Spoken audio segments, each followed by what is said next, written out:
going to show you how I took a color photo and ended up with this very dramatic lighting effect.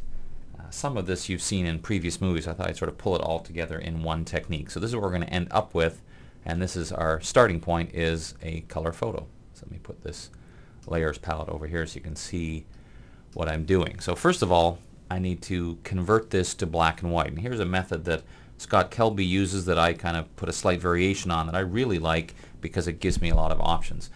Part of the problem I always found with Channel Mixer is if you've ever played with this, you'll know that there's a very fine line between improving and blowing things out really quickly. You have to be really careful to get the result you want. So this is what I like doing. Now in CS3, frankly, I probably just use the black and white conversion, but this is CS2 I'm using. Don't let this icon fool you. That's just the way it works when you have both installed in your system.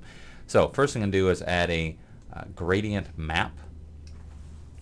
And this is going to do just a very basic grayscale conversion.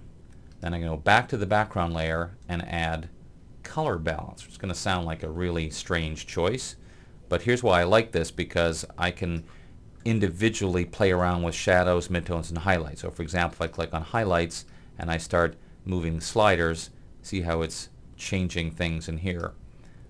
So you can basically play with these sliders in each individual area. So in the midtones, and I'm trying to again go for a slightly darker kind of look. And the shadows, darken those up. So you see, because I have the gradient map first and this underneath, because of course if I only had color balance I would be adjusting the colors. In fact, let me show you. If I were to click OK and not have the gradient map, I'd have a very weird looking color photo, but because of the gradient map on top, it gives me that nice combination that I like.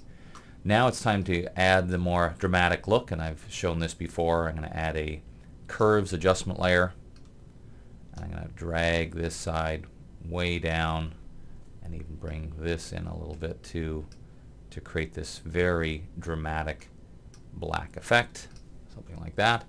Now I'm on the layer mask. I'm going to move this out of the way so I can see what I'm doing, and I'm just going to paint. In fact, I'll do it this way. It'll be even easier. I'll just make a big selection. I'm just going to use my lasso tool to do a very rough selection, something like that. Rather than guess how much to feather, here's what I'm going to do instead. I'm just going to fill with black. So my black is my foreground color. Option delete or alt backspace will fill, and I'll deselect and I'll get a very bad looking thing. Here's what my layer mask looks like now. But now what I can do is apply blur to that. So now this is kind of like getting a live preview. So I can move this around, decide I want it to be a pretty vague, rough border or something. I should say very transitional borders. The word I was trying to say, not rough. So I'm liking the way that looks, but I still want it to be even more dramatic in certain areas, and often in the case like this, the simplest way would be to just add a new layer, which I'll fill with black. Of course, it'll temporarily cover everything. I'll hide that so I can once again make a very rough selection. So I'm just selecting those areas. Once again, I can just feather this. In this case, same kind of amount. Go back and hide this, show this, and just hit the delete key to punch that out. Now that's a little bit too much, so I'm just going to lower the opacity so it kind of blends back in. I want to still see a little bit of those shadows, something like this.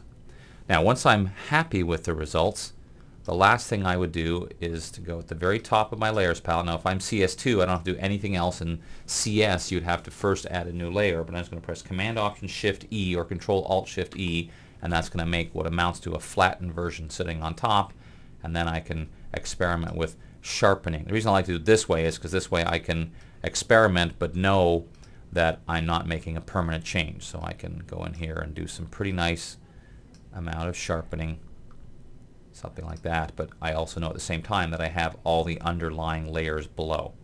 So there you go, a quick little technique, but I think I like the look of this to go from, all I'm going to do is hide every other layer. Here's my original color photo, and here's the finished one, or almost finished one.